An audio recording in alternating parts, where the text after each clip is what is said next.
শুনলে অবাক লাগতে পারে, এই দেশে যদি একজন মানুষ সাইকেলের মালিক হয়ে থাকেন তাহলে ধারণা করা হয় তার একটি সম্মানজনক পেশা রয়েছে। ছেঁড়া জামা গায়ে দিয়ে সাইকেল চালিয়ে তারা দিনে $1 কাছাকাছি আয় করার সুযোগ পান। এছাড়া এখানকার পুলিশ মাসে আয় করেন প্রায় $14, আর একজন ড্রাইভার আয় করেন প্রায় $10। বিশ্বের মানচিত্রে এমন কিছু দেশ আছে যাদের নাম হয়তো আমাদের অনেকের কাছেই অচেনা, কিন্তু তাদের গল্প, তাদের সংগ্রাম আর সৌন্দর্য কোনো অংশেই কম নয়। আফ্রিকার হৃদয়ে লুকিয়ে থাকা তেমনই একটি দেশ যাকে বলা হয়ে থাকে আফ্রিকার রত্ন। দেশটি বিশ্বের দরিদ্রতম দেশগুলোর মধ্যে অন্যতম হলেও এর রয়েছে এক সমৃদ্ধ ইতিহাস, আরও রয়েছে অফুরন্ত প্রাকৃতিক সৌন্দর্য। এর স্বচ্ছ নীলজল আর চারপাশের পাহাড়ের দৃশ্য যে কোনো পর্যটককে মুগ্ধ করবে। পূর্ব আফ্রিকার এই ছোট দেশটি 1962 সালে বেলজিয়ামের কাছ থেকে স্বাধীনতা লাভ করে। আয়তন 27,834 বর্গ কিলোমিটার এবং জনসংখ্যা প্রায় 1,30,00,000। মাথাপিছু আয় মাত্র $180। এদেশে প্রতি 3 জনের মধ্যে 1 জন বেকার।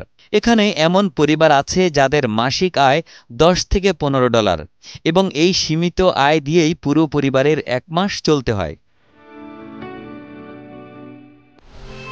10 বছরের যাত্রা তো কেবলই শুরু। একসাথে গ্রো করার এই জার্নি চলুক আগামীতেও। পাঠাও 10 years of growing with you। দেশটির অর্থনীতি মূলত কৃষি নির্ভর।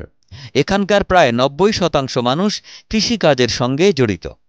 কফি তাদের প্রধান রপ্তানি পণ্য।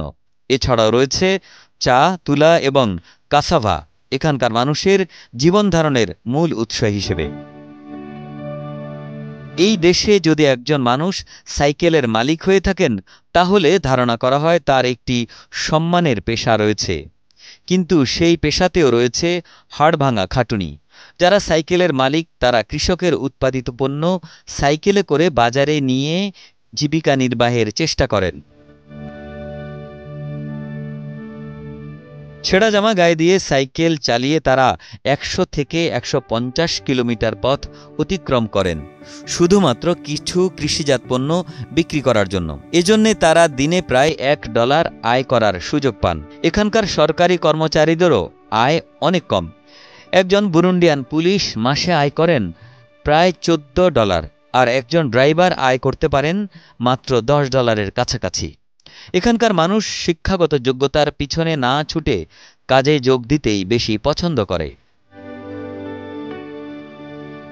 বিশ্বব্যাংক, IMF ও অন্যান্য প্রতিষ্ঠানের মতে দেশটি গত 62 বছরের মধ্যে প্রায় প্রতি বছর বিশ্বের সবথেকে দরিদ্র দেশ হয়ে আসছে।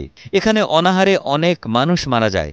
এখানকার মানুষ আশা নিয়ে বেঁচে থাকে যে কোনো একদিন তাদের অবস্থার উন্নতি হবে। বুরুন্ডি হয়তো বিশ্বের দরিদ্রতম দেশগুলোর মধ্যে একটি, কিন্তু এর প্রাকৃতিক সৌন্দর্য, সংস্কৃতির গভীরতা দেশটিকে এক অনন্য পরিচয় দিয়েছে। সীমিত সম্পদ আর জনসংখ্যার চাপ সত্ত্বেও বুরুন্ডি এক সুপ্তরত্ন, যা বিশ্বের দরবারে একদিন তার স্বকীয়তা নিয়ে মাথা তুলে দাঁড়াবেই। Desk report, Kaler Kantho.